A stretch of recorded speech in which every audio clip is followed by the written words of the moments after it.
πάνω από 37.000 VMware ESXi servers που εκτίθενται στο διαδίκτυο είναι ευάλωτοι σε ένα κρίσιμο ελάττωμα out of bounds write που χρησιμοποιείται σε επιθέσεις.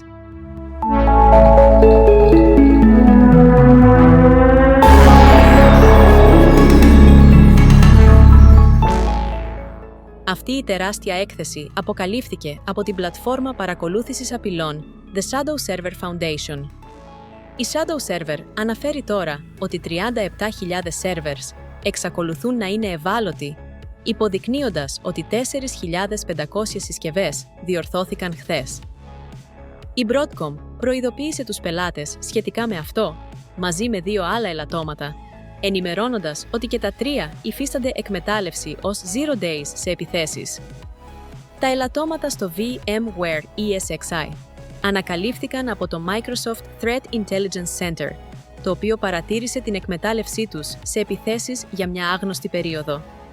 Επίσης, δεν έχουν κοινοποιηθεί ακόμη πληροφορίες για την προέλευση των επιθέσεων και τους στόχους. Η Shadow Server Foundation αναφέρει ότι οι περισσότεροι από τους ευάλωτους servers βρίσκονται στην Κίνα, ακολουθούμενοι από τη Γαλλία, τις Ηνωμένες Πολιτείες, τη Γερμανία, το Ιράν και τη Βραζιλία.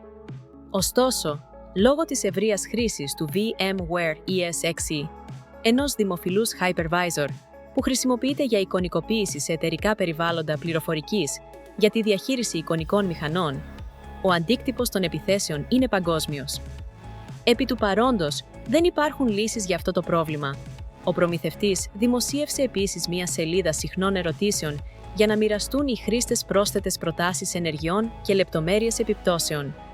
Το VMware ESXi είναι ένας hypervisor που αναπτύχθηκε από τη VMware, που χρησιμοποιείται κυρίως για την εικονικοποίηση φυσικών διακομιστών και τη δημιουργία εικονικών μηχανών.